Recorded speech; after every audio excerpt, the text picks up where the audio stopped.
As quatro faces do Evangelho, segundo Romanos, capítulo 1, apresentada pelo apóstolo dos apóstolos, apóstolo do Evangelho, o apóstolo Paulo. Ele fala o seguinte: Paulo, servo de Jesus Cristo, chamado para ser apóstolo, separado para o Evangelho de Deus, o qual foi por Deus outrora prometido por intermédio dos seus profetas nas sagradas Escrituras, com respeito ao seu filho, o qual, segundo a carne, veio da descendência de Davi e foi designado Filho de Deus, com poder do Espírito de Santidade, pela ressurreição dos mortos, a saber, Jesus Cristo, nosso Senhor. E o último verso: por intermédio de quem viemos a receber graça e apostolado por amor do seu nome, para a obediência por fé. O Evangelho ele tem quatro faces apresentadas em Romanos capítulo 1. A primeira face do Evangelho é que o Evangelho pertence a Deus.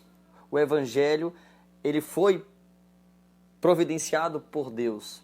Deus Pai é o detentor do Evangelho eterno.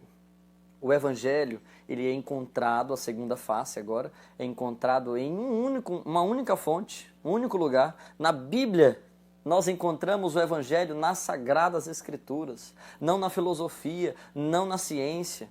Apesar de contribuir muito para o crescimento humano, mas nós não encontramos o Evangelho em nenhum outro lugar. Nós encontramos o Evangelho na Bíblia.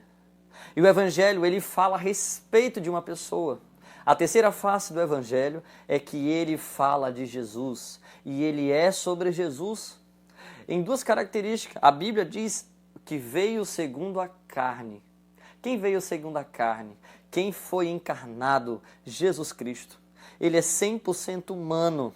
Jesus Cristo assumiu a humanidade. Jesus Cristo sendo 100% humano, conhecendo as nossas lutas, as nossas dores. Jesus Cristo teve sede. Jesus Cristo chorou. Jesus passou momentos tristes e alegres. Ele conheceu as emoções humanas, e é por isso que ele é apresentado como humano, mas pelo Espírito da Santidade, na ressurreição. O que isso significa? Que Jesus Cristo também é apresentado como 100% Deus. Jesus é 100% Deus.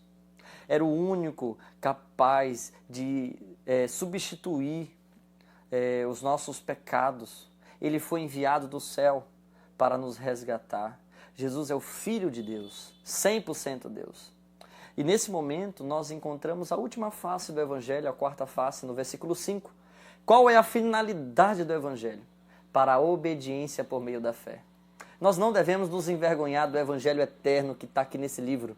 O apóstolo Paulo diz no verso 16: pois eu não me envergonho do Evangelho, porque é o poder de Deus para a salvação de todo aquele que crê. O poder de Deus está aqui na Bíblia. O poder de Deus é uma pessoa. Que eu e você possamos praticar esse Evangelho, receber o Evangelho de Deus e transmitir o Evangelho, que é Jesus Cristo. Deus abençoe você e a sua vida. Um abraço.